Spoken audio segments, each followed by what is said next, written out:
Man, I'm doing great, bro. I am doing great. Thank you for Other than asking. that, how Thank are you for you? having me. Can you still I'm hear me? sorry. I can hear you. Awesome. That's awesome, man. I appreciate you being on the show, man. Can you hear me? You hear me? Okay.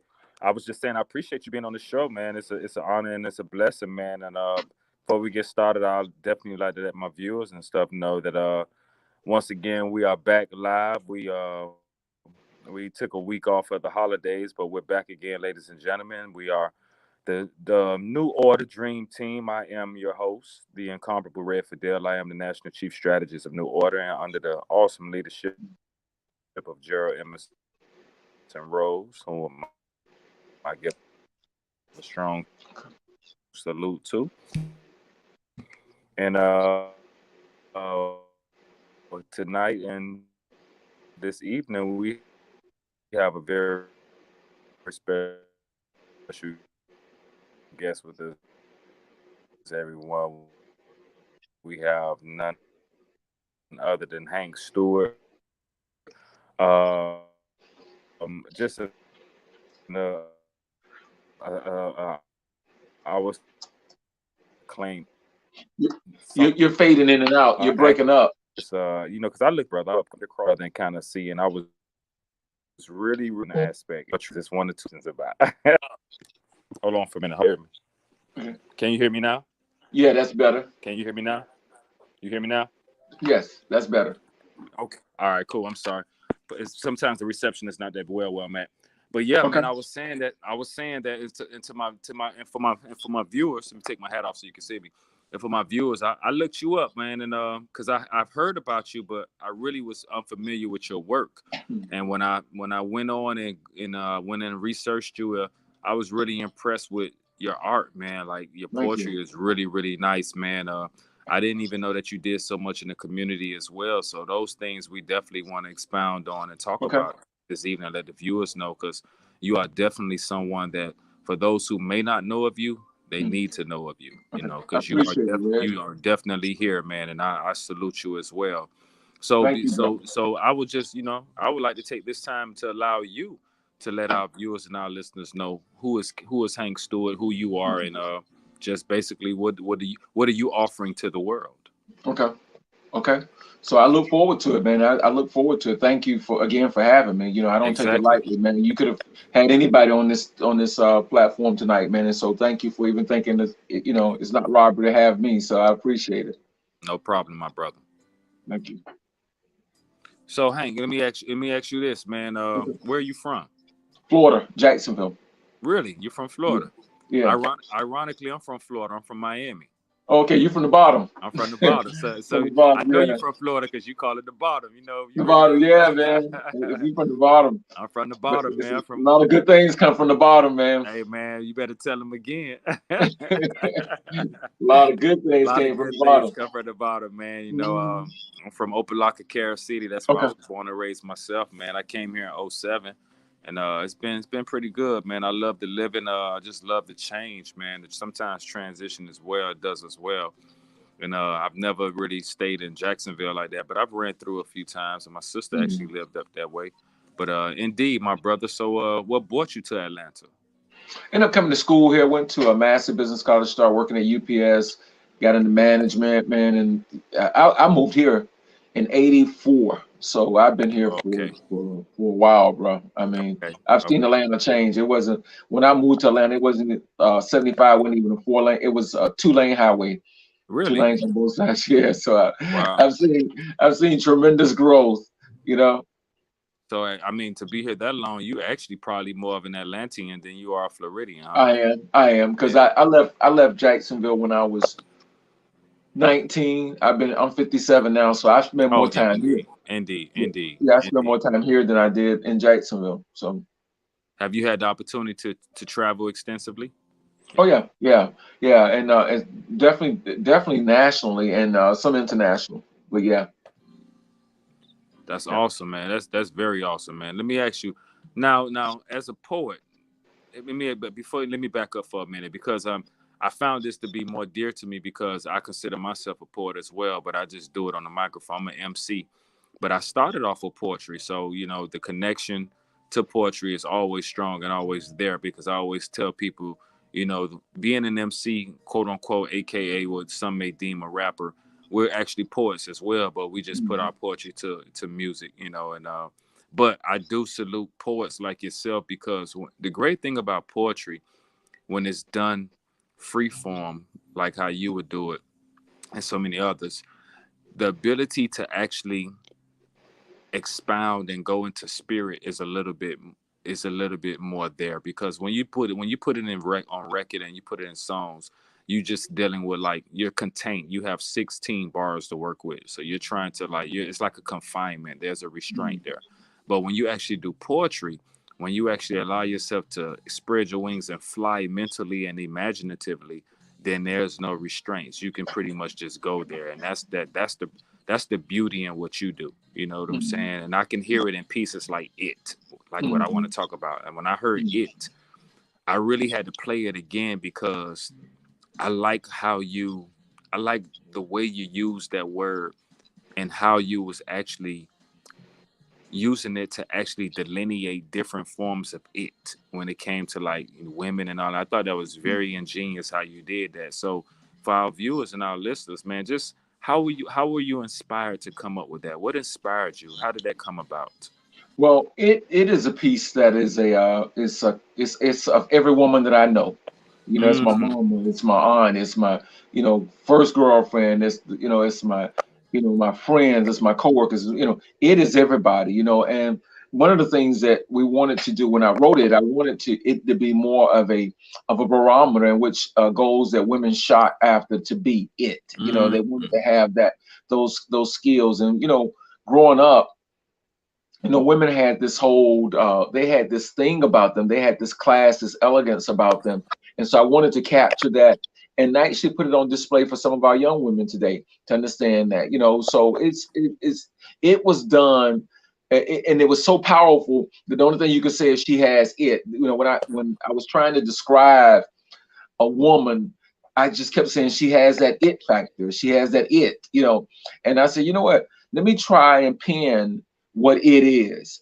And so that's how it came about. I wanted to find a way to put it in an organized form and in a poem, what it was. Because we hear people have that it factor all the time, but what is that it factor? that's true. And like I say inside the poem, you can't claim it. Usually a woman who claims it doesn't really have it. If you ever notice women who have that, in fact, they Yeah, don't want to bring any attention on themselves. They don't want they ain't trying to be the loudest voice in the room, but that's they're one true. of the most. When she walks in the room, everybody knows her. She ain't got to That's go in true. there, come in here yelling, "Hey, I'm here."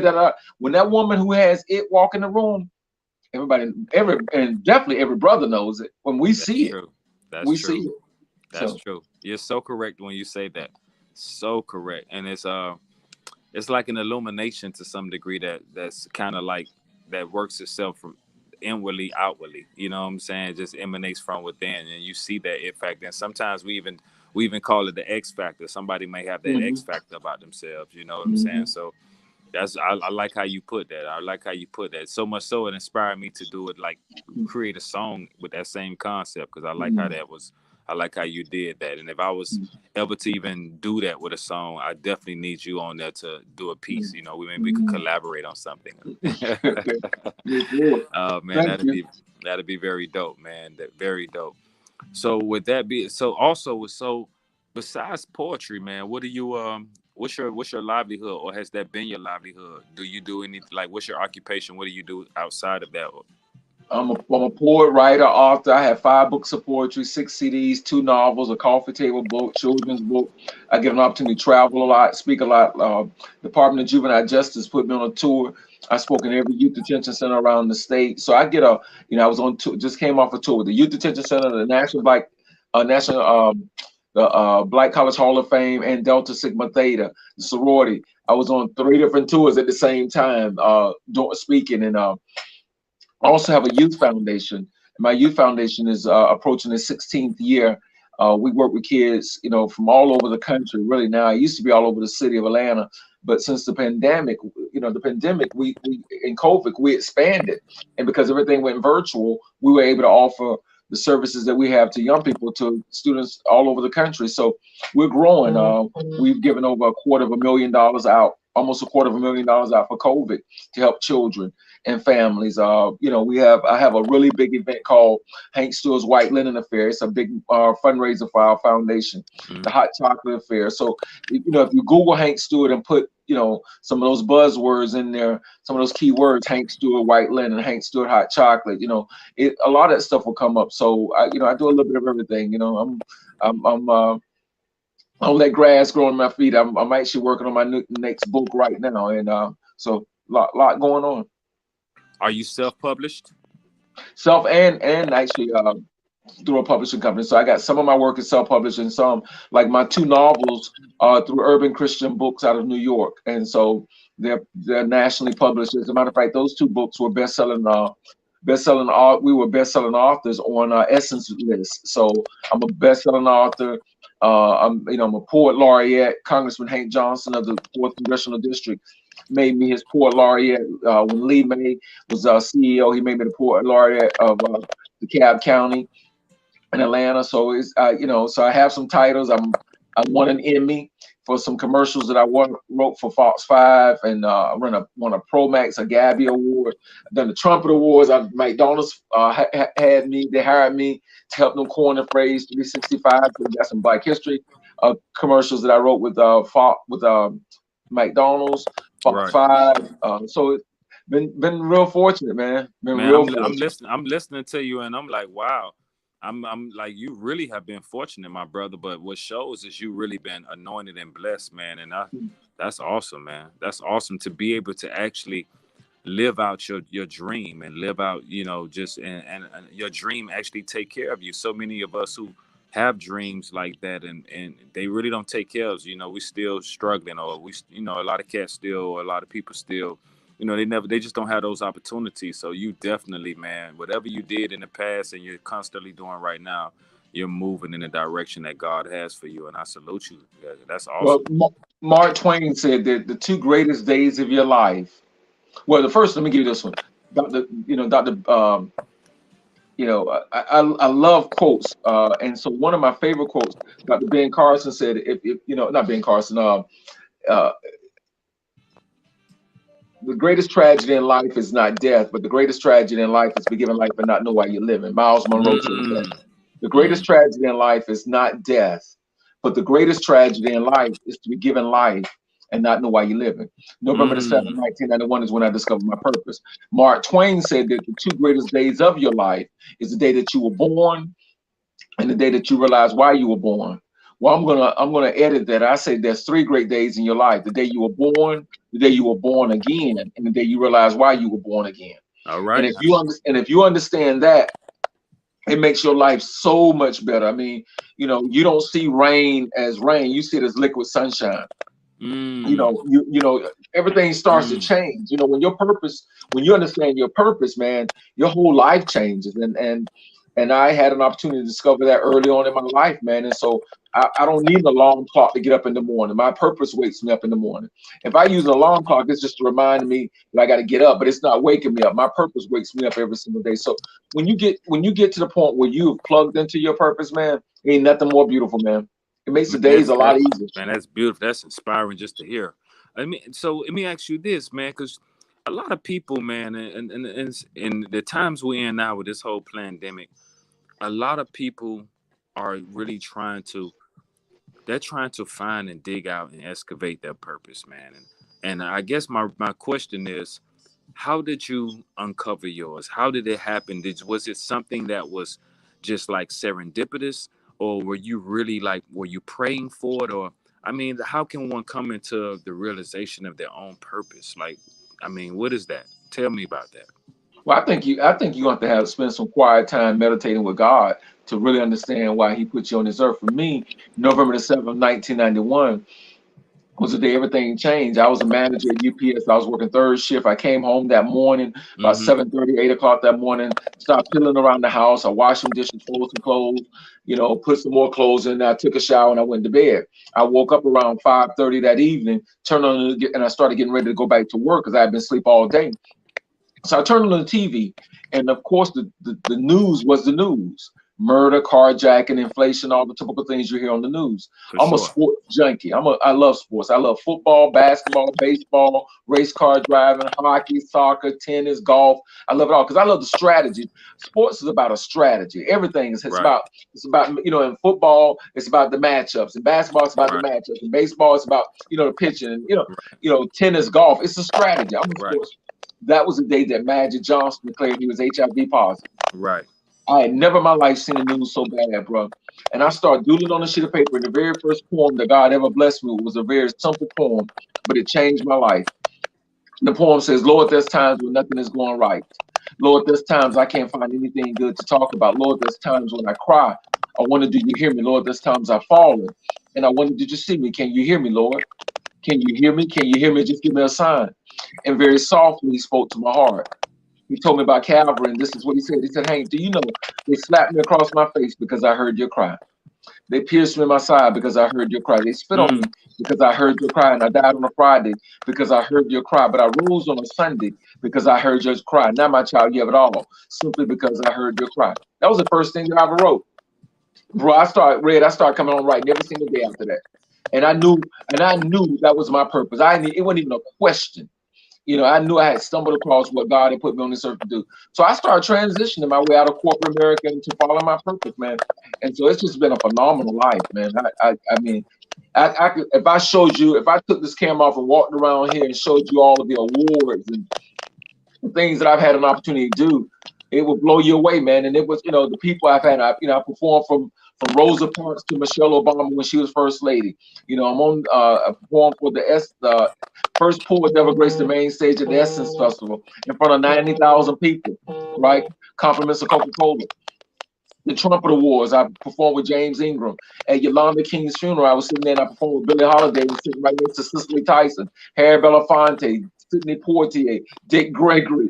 So I've had some, all of the civil rights legends. If you look on, Dr. Lowry was one of my mentors. Dr. Vivian was one of my mentors. Congressman John Lewis endorsed my book. Pearl Clegg. It's been phenomenal, bro. It's been a phenomenal life. So. Man, your ride is, man. I'm telling you, bro. I'm blown away. You know what? I'm also blown away from. I'm blown away from the obedience that you displayed when you realize what was your calling. So many of us, we have those moments, but then we give up on those moments when it seems like it doesn't go right, or it seems like, at times get a little hard. And I'm pretty sure you might have had moments where, I don't know, maybe you did question, like, why am I doing this? I don't know that part of your story, but I do know that the fact that you were obedient to it and you stayed steadfast. Man, look at the results. Look at the fruit of your work, man. It's immense, man. It's like, oh my God, man, brother, you've done so much and achieved so much. It's beautiful just hearing it. Let me say this, man. Miles Monroe also said, "Die empty." He said the richest place in this world is in the graveyard. So many people did not fulfill their purpose. The richest place on earth is the graveyard. That's right. Today, for me, is 1,000. I'm gonna tell you what a lot of people don't have, Red. Is consistency. They're not consistent. They don't stay with it long. There's a quote that says, the football players say, professionals do it, amateurs do it until they get it right. Professionals do it until they can't get it wrong. Let me say it again. Amateurs do it until they get it right. Powerful. Professionals do it over and over until they can't get it wrong. Powerful. So they're consistent.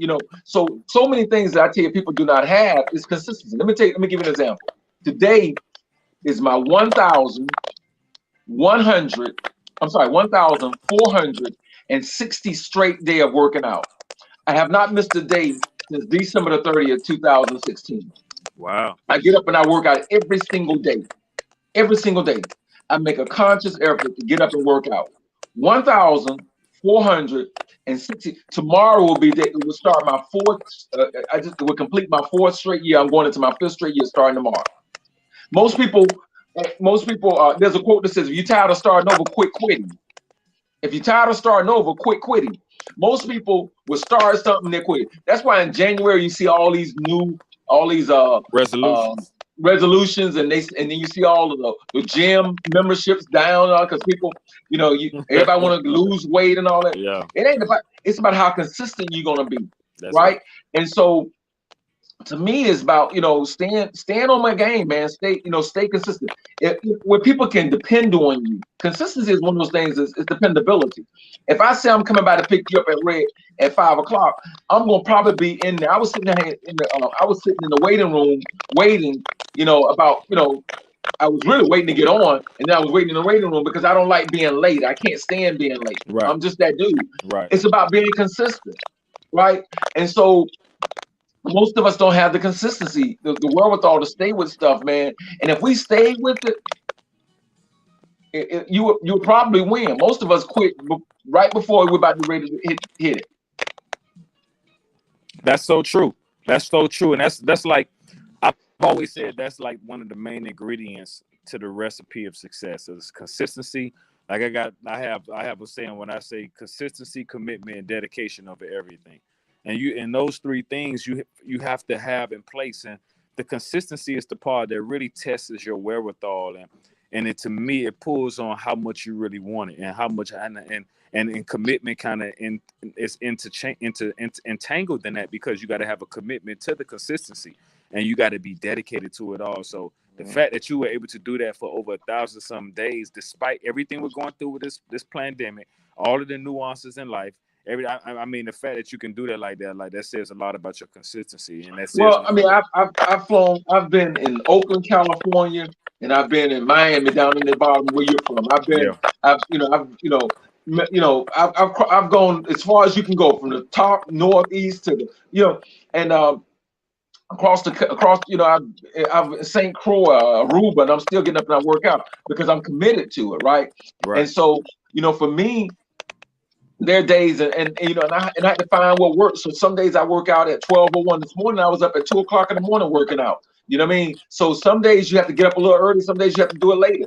But Yeah, you got to have that commitment to do it. And so, you know, again, my friends know who I am. I mean, when I'm talking about voting, when I'm talking about commitment, when I'm talking about doing something for our children, there's a quote that says, "It is the responsibility of the conscious to make the unconscious conscious of their unconscious behavior. It is the responsibility of the conscious to make the unconscious conscious of their unconscious behavior." Reg, you look at me like I got two heads. It's the responsibility of those who get it to help those who don't get it, because those who don't get it hey, no, don't realize they don't get it. I'm already with you. I'm very You with me? familiar with that quote. I'm with you, and I'm like, wow, So I'm just hearing it again. Like, wow, that's always been one of my favorites right there. yeah, so it's about us being conscious and consistent about who we are. And when you do that, man, really your days are a lot better and a lot easier because you ain't trying to figure out what you're doing. You consistent about what you're gonna do. That's true. That's true. That's so true. That's so true. And forgive me, man. I'm more. I actually came straight from work. We had a late day. I came straight from work in order to do this. So I'm a little wore out and exasperated, but but I'm here with you. So I'm laid back. I'm chill, man. I'm in my basement, just relaxing right now, talking to you. Definitely, man. Whoa, I'm enjoying it. I'm enjoying this conversation with you, man, because I didn't really know what to expect too much. After seeing who you were, I was okay. The brother definitely on his game. But listening to you, man, you have a journey, man. You have a brilliant journey, man. And I truly believe that. Again, man, when you walk in the path that you're supposed to be in, the light is there, and man, you doing your thing.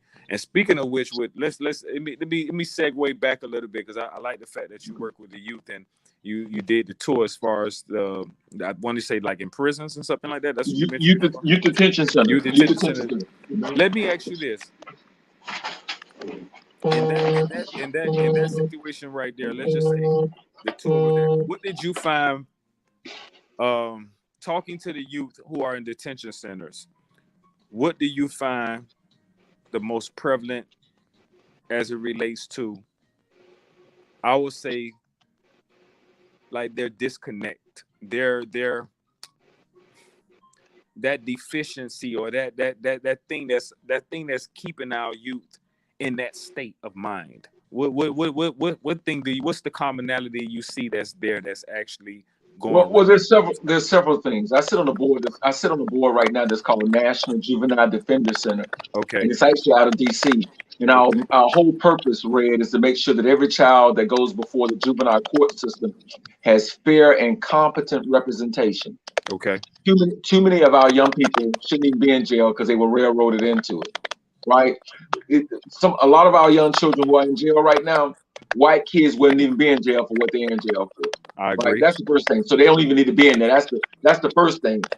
Um, I drove from the Department of Juvenile Justice had me and I spoke. I drove from Savannah to Claxton, Eastman, Caldwell, down to Macon, up to Rome, Dalton, Gainesville, Marietta, Augusta, Wilkes, Milledgeville, Rockdale, DeKalb, Metro, Stonewall, Hampton, Columbus, Terrell, Sumter, Chris, Thomasville, and ended in Waycross.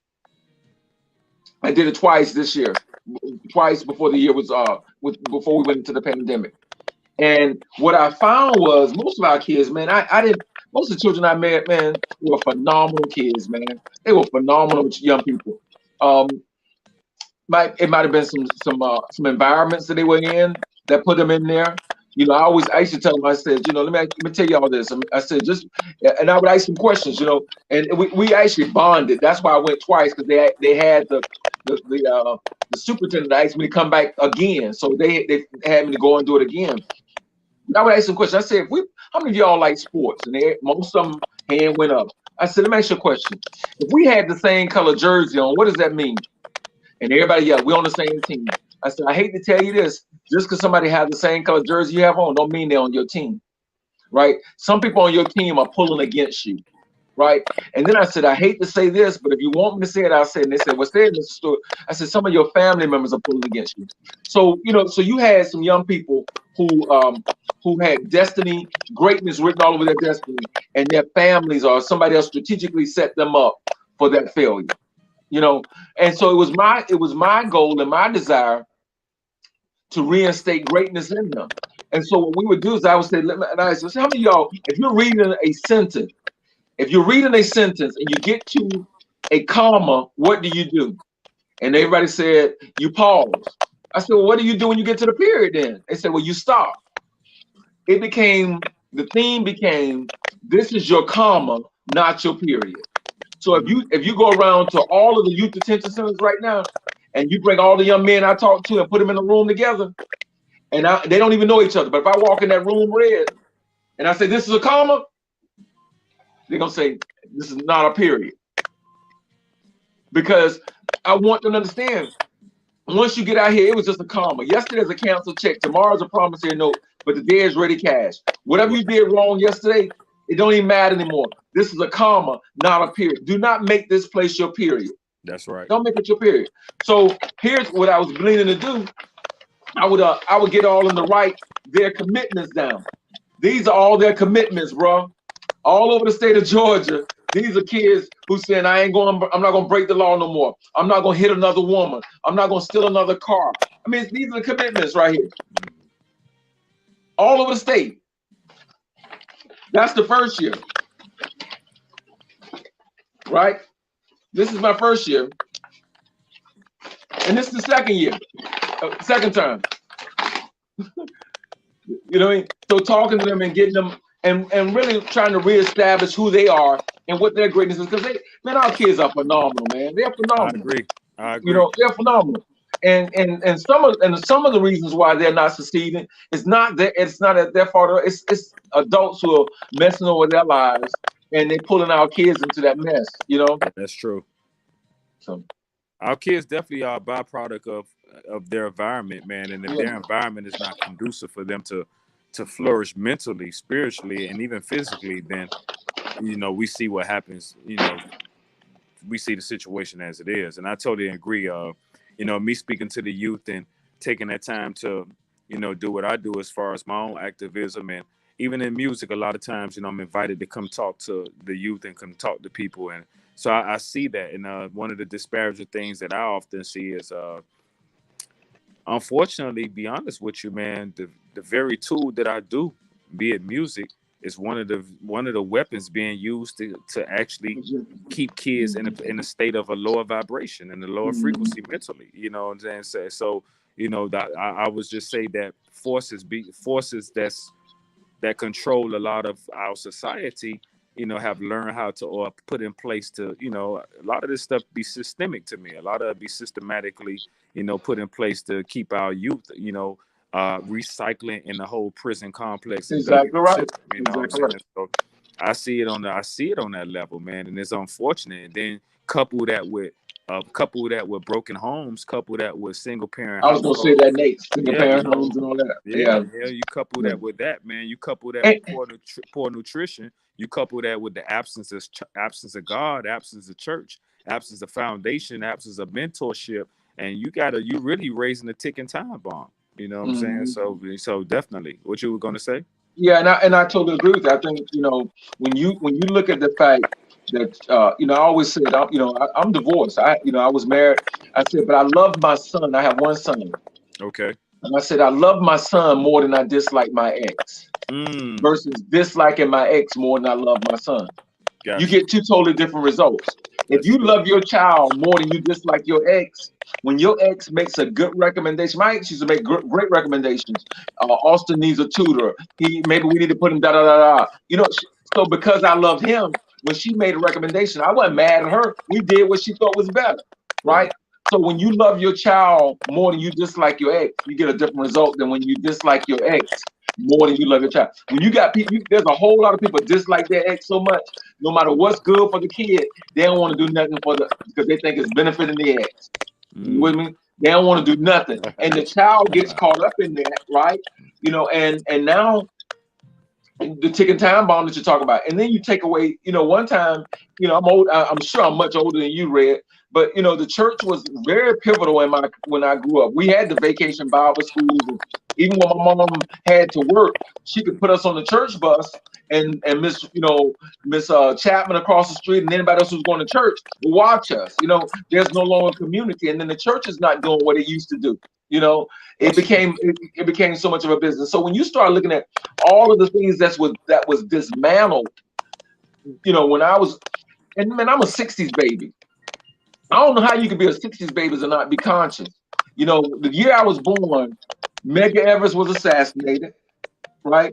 The March on Washington, the bombing of the four little girls, and John F. Kennedy was assassinated. Equal rights. The 1963. All that happened. So I was born into civil rights, and so I think it was just natural for me to want to be engaged in. And then as a poet, read to call yourself a poet and not be involved and engaged in the community. All the people that I mimicked or wanted to be like the Maya Angelos, the Nikki Giovanni's, and Langston Hughes, Paul Laurens, they were all engaged in the community, Right. right? So to be a poet and not engaged in the community, you need to check your pulse, right? True. Because that's when you find yourself, Right. right? That's when you find yourself involved. There's so many things to write about.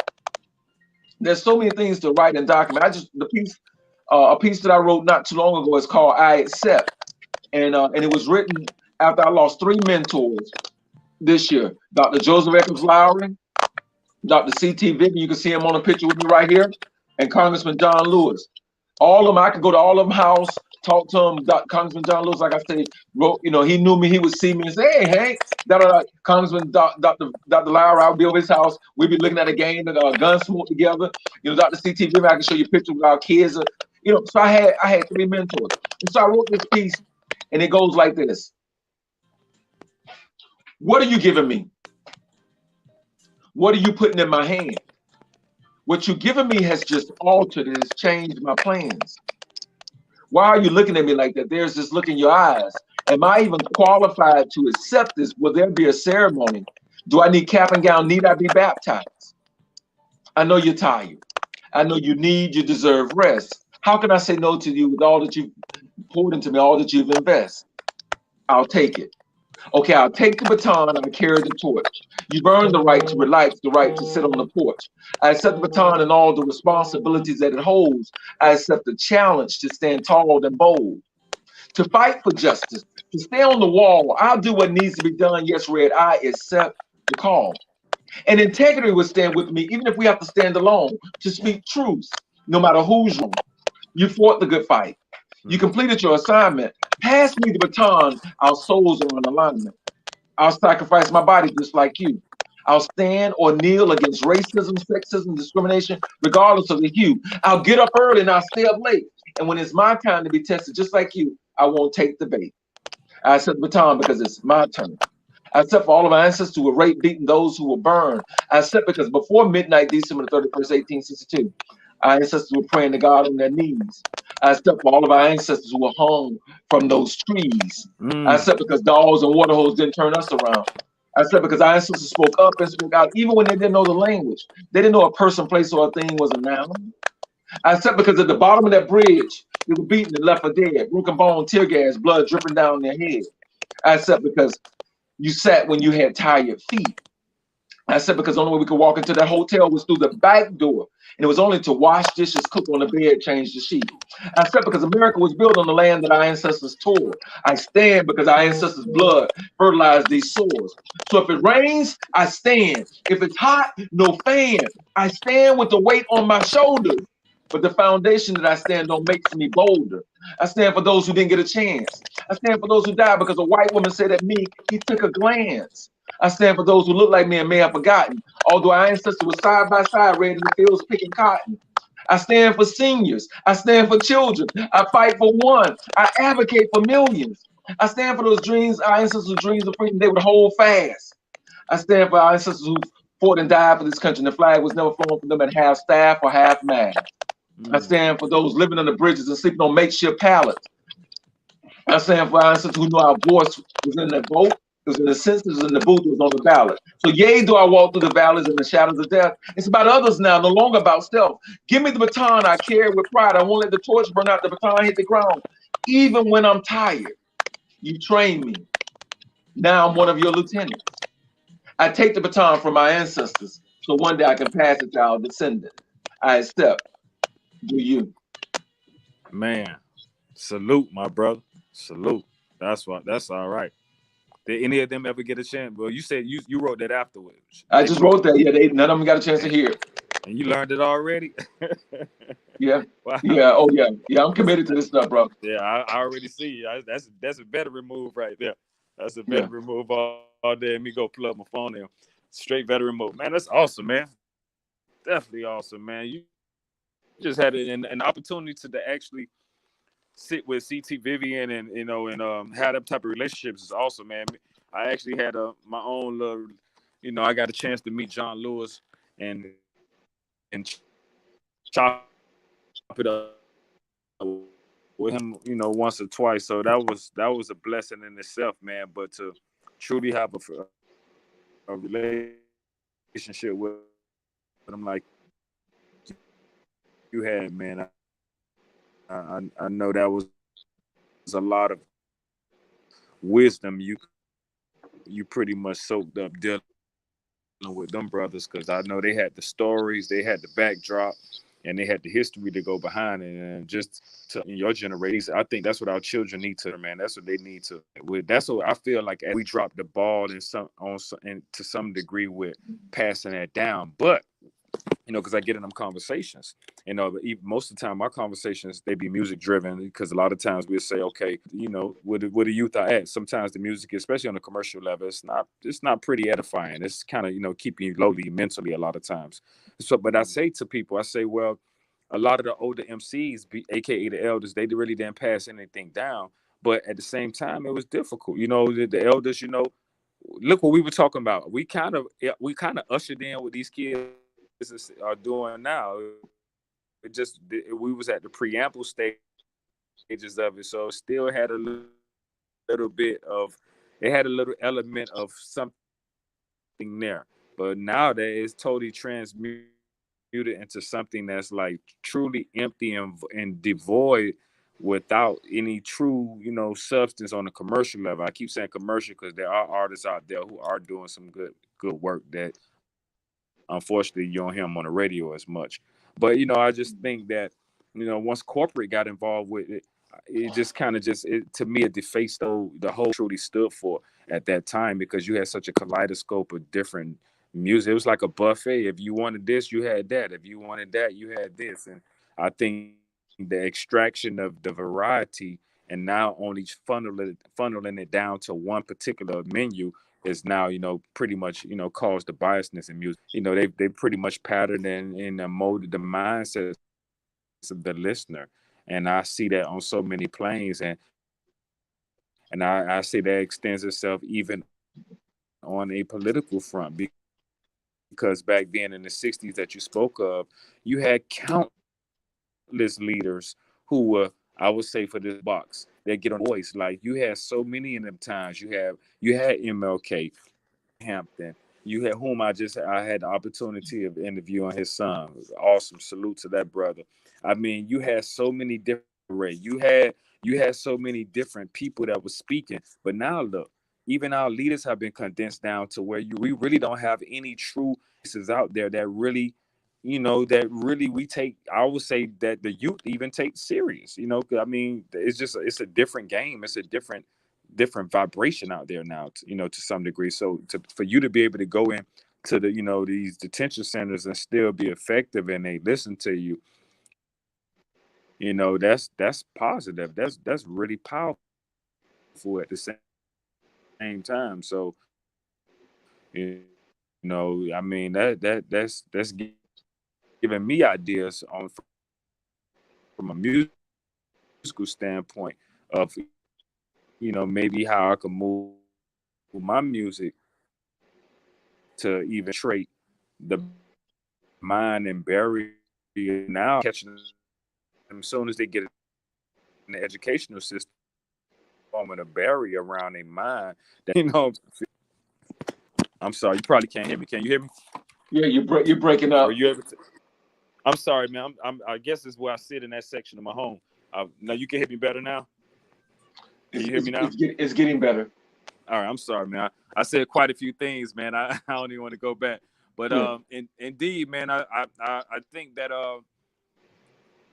reaching our youth is tantamount for our future on so many levels, and poetry being such a viable vehicle and a viable platform, you're using it well, and I think that we need to have more poets. I wish we had more youth that were inspired enough to be to step into the art form. And it's funny, man, because it makes me think about, you remember the time when Def poetry was really hot? You remember that? Mm-hmm. What in your opinion, what happened to that? Because it was a really nice movement Yeah, going on at yeah. that time. That's why you have to own your own platforms. And when you don't own the platform in which people can snatch the rug from up and under you, and that was you're exactly right. Their Poetry Jam is one of the best platforms for young up and coming poets and things of that nature. And I think it was on BET. And when Bob Johnson sold the Viacom, your ownership can change. They can change it. You can always erase it. If you don't like it, you cut it. And so we need to own our own platforms, and that's one of the beauties. I'm so with you. About the music and what is played on. But one of the things that I love now is that there's so many other vehicles now that young people don't have to go through the mainstream to get their stuff out. That's true. Social media and all these other platforms allows you. It's just really now it's just how hard you grind. If you grind hard enough, you can get your work out there. You know what I mean? And one time there was only a few channels in which you could go through to get your work, heard by the mainstream. And for women, it was even worse because they had to do certain things to get their music on platforms. You know what I mean? So that they were compromised, I should say, Right. for Right. lack of a better terminology. So hopefully, with social media and all these other things that we found new ways to get our work out there and share it. And if people hear something good, I don't have to see it on BET anymore. I can see it on Facebook, and I can share it to my fan base, and we can blow people up like that. So That's I right. think we just got to do a better job of passing the positive messages along. right? We got to do a better job of passing those positive messages along because it's easy. You know, you spoke of something when you spoke of your son, and you said that you loved your son more than, let's just quote on you hated his mother. You know what I'm saying? Not saying Mhm. you hated her, but you loved your son Right. more. Right. And I and that hit somewhere with me because I was a single father. I raised my son. You know, Mhm. so I know what I went through that time when my son was just a toddler and a young man, where, or a baby, where, you know, he and this my he and this my me and his mother at that time, you know, we dissolved our relationship, and we, you know, we had them, we was young, and so we had some hard times. So, you know, there were moments where I would say my dislike for her almost made me kind of like walk away from, you know, doing what I needed to do as a father. You know what I'm saying? I Mhm. can admit that because it was just so tumultuous at the time, and I was young. I was more, you know, I was just an aggressive youth. And but my love for my son wouldn't allow me to do that. And Mhm. here's the thing that really made me see her in a different light. Despite all that she and I had gone through, you know, that I took her through, she took me through, we understood that we loved our son so much so that when my son reached a certain age, she gave me him, and she was like, I've done my part. Now it's your turn Mhm. to make him a man.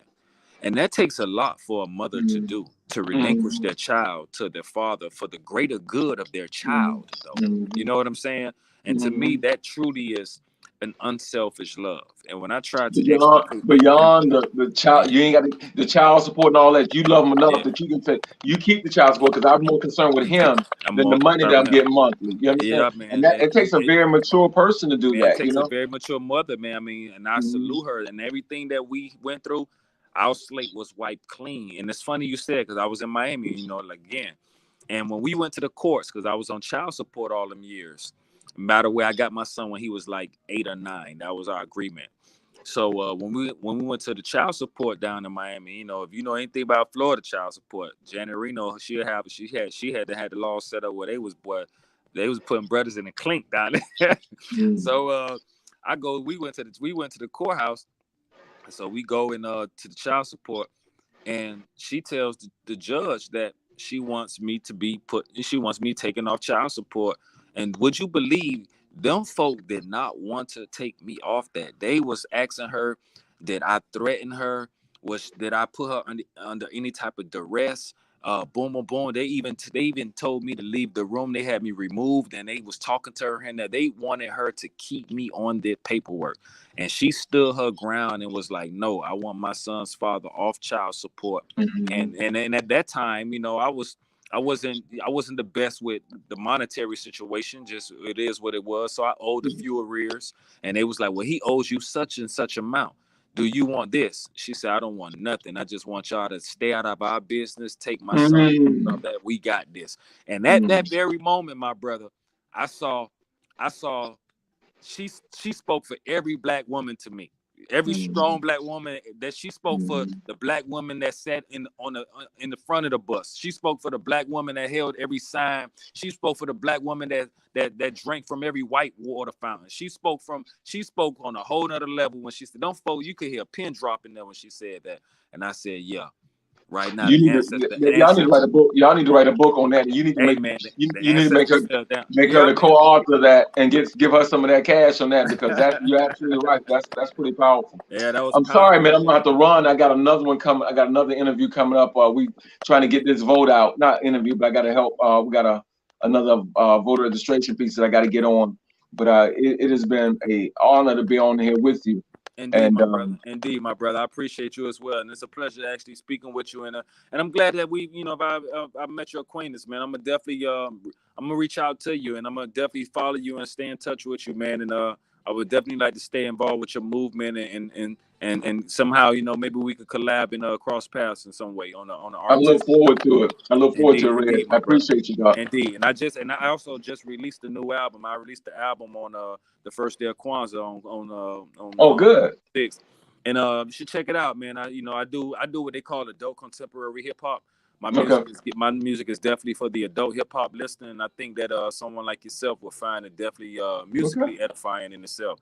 So if you get an opportunity, man, I'll text you the link. Okay, please do. Please do. I'll do that for you. But I won't hold you up no more. But thank you for joining us again. Thank you. For our listeners, let them know where they can reach you at. Let them know where they give Real simple. If my name is Hank Stewart, and every platform is just I didn't do anything special with it. You go to YouTube, you go to Facebook, you go to social media.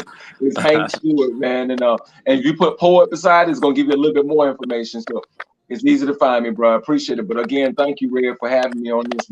You and Jerlin. I'm honored to be a part of it, and thank you for even thinking it not robbery that I be a part of this platform, and thank you for for interviewing. Ashe. I appreciate you, my brother.